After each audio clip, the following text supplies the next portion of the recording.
Hello, welcome to Easy Chinese. I'm Emma. This is our first lecture. I'm going to explain some basic concepts about Chinese language, such as 字, 词, and pinyin. Chinese characters evolved from earlier forms of the hieroglyphs.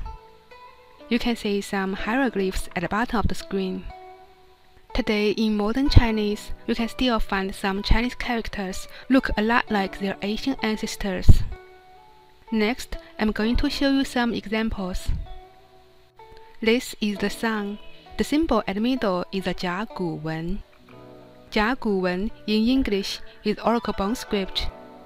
It's ancient Chinese characters incised on animal bones or turtle shells more than 3,000 years ago. 甲骨文 is not the oldest Chinese characters, but it's the earliest fully functional and mature Chinese writing system we've ever found. At right side is a modern Chinese character. It reads 日. 日. 日 has the meaning of the sun or day. The letters above 日 is 日's pinyin. Pinyin is a pronunciation system for Chinese characters. It contains mostly English letters.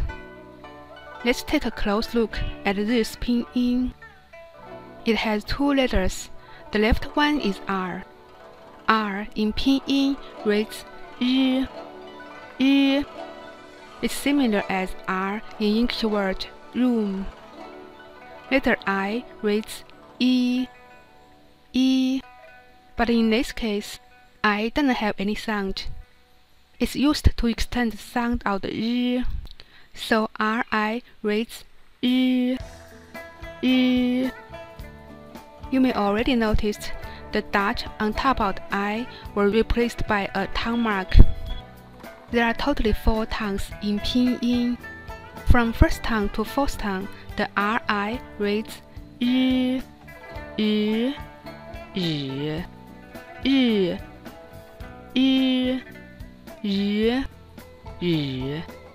日. Here, this tongue mark is a short line start from top left corner point to the bottom right corner. That indicates it's the fourth tongue. So RI reads 日. 日. The animation at the bottom right corner shows how to write 日. The regular order is from the left to right, from top to bottom. Now let's go to next character. This is the moon. The symbol at the middle is a 甲骨文 as well. At right side, it's a modern Chinese character. It reads 月. 月. 月 has the meaning of the moon, month. Let's look at 月's pinyin. The letter Y in pinyin reads 一. 一. It's similar as Y in English words ear, yes. Here is something tricky. The letter at the middle looks like U, but it's not U. There are 2 letters in pinyin. The left one is letter U. In pinyin, it reads U. U. The right one looks like U with 2 dots on top of it.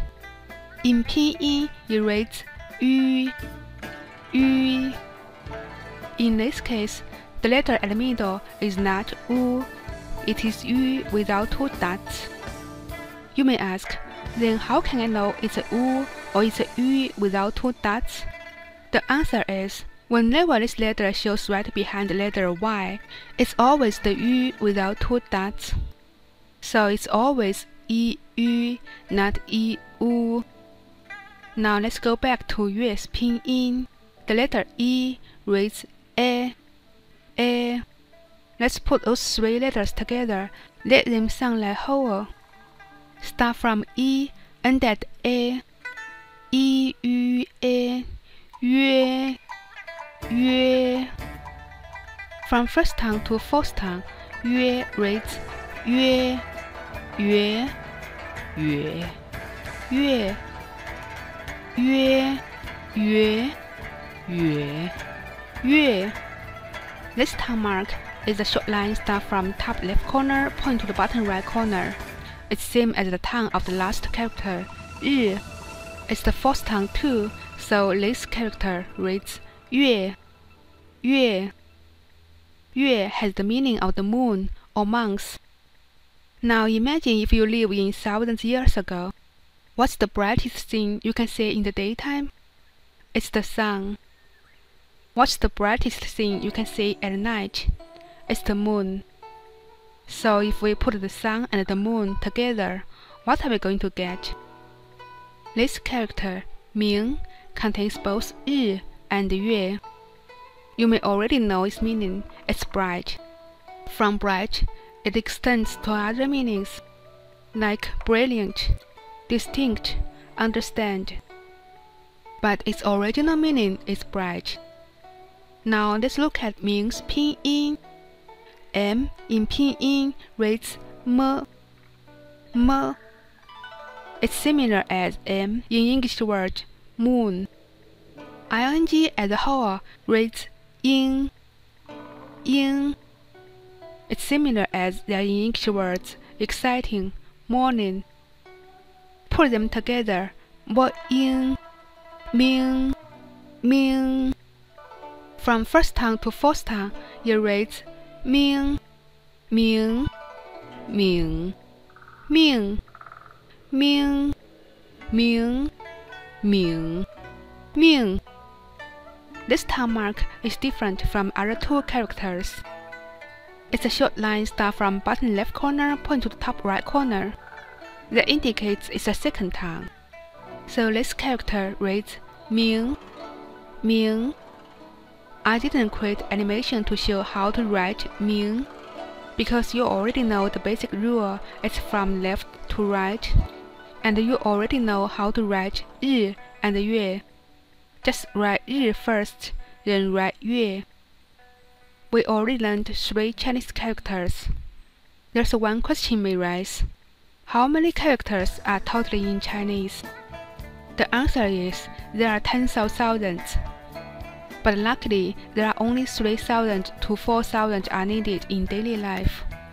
You may think, great, compared to millions of English words, there are only 3,000 to 4,000 Chinese characters I need to remember, then I'm all set.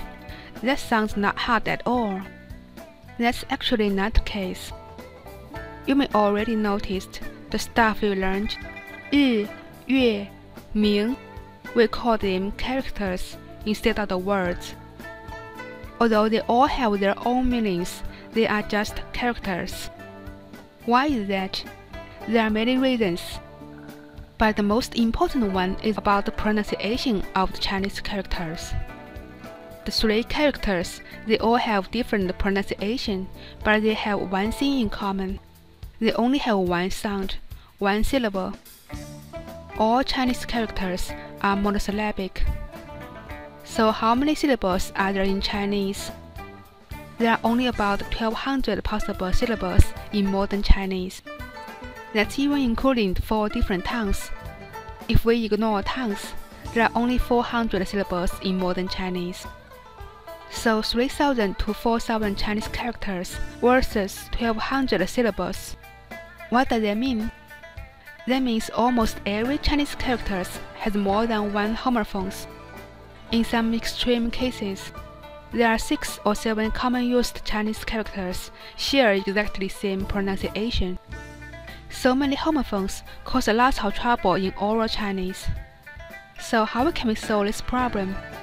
We are going to introduce 2 new concepts in Chinese language, 字 and 词. 字 is the character. The stuff we already learned, 日, 月, 明, they are all 字. 字 is the basic element of Chinese language. Let's look at 字's pinyin. The letter Z reads 滋, 滋. The letter I doesn't have any sound here. It used to extend the sound of the 滋. So ZI reads 滋, 滋. From the first tongue to fourth tongue, it reads 滋, 子, 子, 字, 滋, 子, 子, 字. The tongue mark here is the fourth tongue, so it reads 字,字. Now let's look at this character, 词. It means word. C reads 吃, 吃. Letter I used to extend the sound of the 吃, so CI reads 吃, 吃. From first tongue to fourth tongue, it reads 吃, 词, 此, 次, 吃, 词, 此, 次. This tongue mark is same as tongue mark of the Ming. It's the second tongue, so it reads 词, 词. 词 is a combination of 字. Most of the 词 has 2 字. Some of them has 3 or more. There are few 字 are 词 as well. Since most of the 词 has 2 or more 字, they don't have only 1 syllable. When we use 词 as the basic unit to represent meanings, they don't have so many homophones. On the other side, most of the 字 has multiple meanings, but the 词 usually has distinct meaning. This eliminates lots of confusion in oral Chinese. Now let's learn few more 字 before we learn first 词. The 字 at top reads 人, 人. It has meaning of the human being, man. The letter R reads 日, 日. En reads 恩, 恩.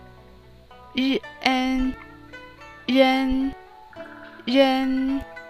From first tongue to fourth tongue, it reads 人, 人, 人, 人, 人, 人, 人, 人. It's the second tongue, so it reads 人, 人. 人 in 甲骨文 is a man stand still with 2 hands put in front of him. If you've never seen its 甲骨文 form, when you look at its modern form, you may think the bottom parts represent 2 legs, but only the right part is the legs. The left part is the arms. The 字 at the middle reads 大, 大. 大 has the meaning of the big, great, large. The letter D reads 的, 的. The letter A reads R, R. So DA reads 大, 大. From first tongue to fourth tongue, it reads 大, 打, 打, 大, 大, 打, 打, 大. Here is the fourth tongue, so it reads 大, 大. You can see the difference between 人 and the 大 is the 大 has a straight line in the middle. This straight line is another 字. This 字 means the one, the first. Then how the 人 with the one, the first becomes 大. Asian Chinese people used to say 天大, 地大, 人亦大, 故大象人形.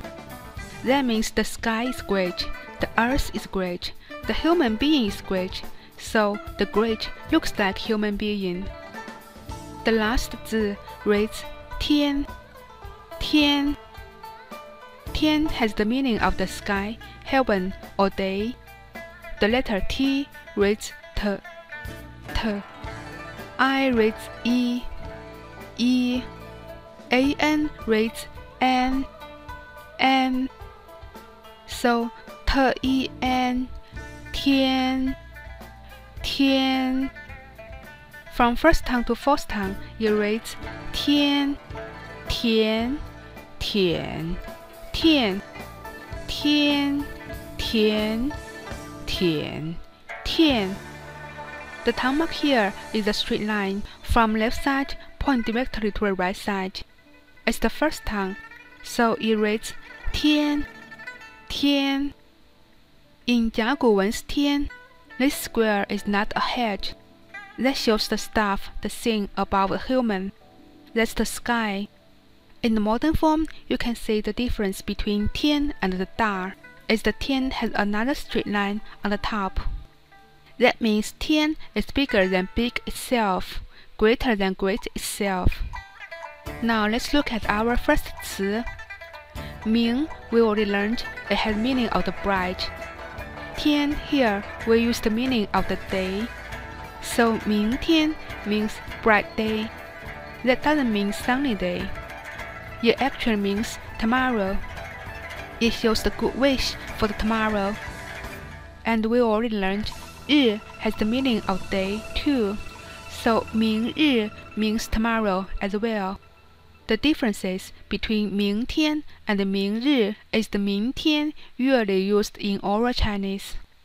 明日 is more literary. This 字 at the bottom reads 亮 亮.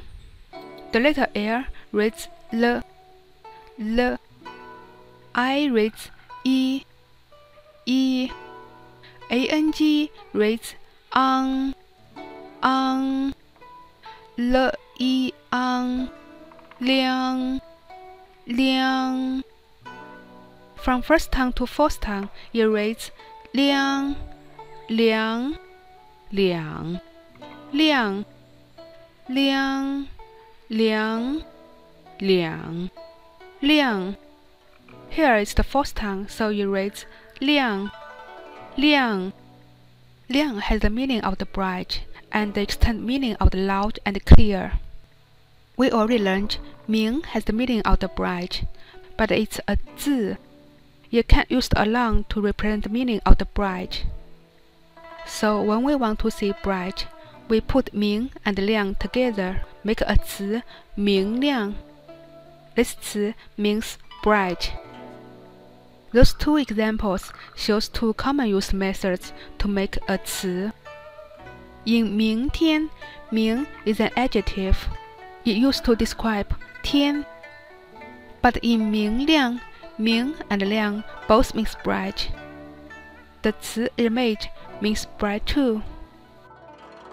That's it for our first lecture. I'm going to see you next time. 下次再见.